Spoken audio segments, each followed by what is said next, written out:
السلام علیکم ناظرین و سامعین کرام، میں امید کرتا ہوں کہ آپ سب خیر و عافیت سے ہوں گے۔ میں آج اس ویڈیو میں حضور اکرم صلی اللہ تعالی علیہ وسلم کی افطاری کے بارے میں بتاؤں گا کہ ہمارے پیارے نبی صلی اللہ تعالی علیہ وسلم رمضان کے مہینے میں کس کس چیزوں سے افطاری فرماتے تھے۔ اسی ویڈیو کے درمیان میں ایک پیارا سا واقعہ بتاؤں گا جس کو سن کر آپ لوگوں کا دل اور طبیعت خوش ہو جائے گی۔ ظاہر سی بات ہے کہ آپ لوگ پیارے نبی صلی اللہ تعالی علیہ وسلم کا نام مبارک کا سن کر اس ویڈیو کو لائک اور چینل کو سبسکرائب کیا ہی ہوگا۔ آپ سب عاشق رسول ہیں تو کامنٹ باکس میں یا رسول اللہ لکھ کر اس ویڈیو کو آگے شیئر کر دیجئے۔ ہمارے پیارے نبی صلی اللہ تعالی علیہ وسلم اپنی ظاہری زندگی میں 9 رمضان المبارک کی برکتوں سے مالا مال ہوئے۔ جب ہمارے پیارے نبی صلی اللہ تعالی علیہ وسلم مکہ مکرمہ سے ہجرت فرما کر مدینہ طیبہ تشریف لے گئے تو اللہ تبارک و تعالی آپ کو 2 نعمتیں عطا فرمایا۔ ایک بیت المقدس کو آپ کے لیے قبلہ بنایا اور دوسرا آپ اور آپ کی امت پر روزہ فرض فرمایا۔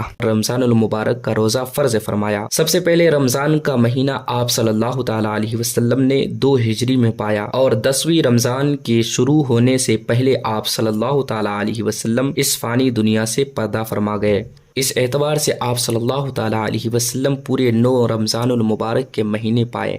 ہمارے پیارے نبی صلی اللہ تعالی علیہ وسلم کس چیز سے افطاری فرماتے تھے، اس کے بارے میں حضرت انس رضی اللہ تعالی عنہ سے روایت ہے۔ وہ فرماتے ہیں کہ ہمارے پیارے نبی صلی اللہ تعالی علیہ وسلم سورج ڈوبنے کے بعد چند تازہ کھجوروں سے روزہ افطار کرتے تھے، یعنی ہمارے پیارے نبی صلی اللہ تعالی علیہ وسلم تازہ کھجوروں سے افطار فرماتے تھے۔ اگر تازہ کھجور نہ ہوتا تو سوکھے کھجور سے، اور یہ بھی نہ ہوتا تو 1 چلو پانی سے افطاری کرتے تھے۔ ناظرین اکرام، اس مبارک مہینے کے 3 تاریخ یعنی 3 رمضان المبارک کو ہمارے پیارے نبی صلی اللہ تعالی علیہ وسلم کی پیاری بیٹی، لاڈلی بیٹی حضرت فاطمہ الزہرا رضی اللہ تعالی عنہا کی وصال شریف ہوئی۔ تو ہم سب آج اس ویڈیو میں یہ جانیں کہ ہمارے نبی صلی اللہ تعالی علیہ وسلم کس چیز سے روزہ افطار فرماتے تھے اور کتنے رمضان کے مہینے ہمارے پیارے نبی صلی اللہ تعالی علیہ وسلم پائے اور روزہ کب فرض ہوا۔ میں امید کرتا ہوں کہ آپ سبوں کو یہ ویڈیو اچھی لگی ہوگی۔ السلام علیکم۔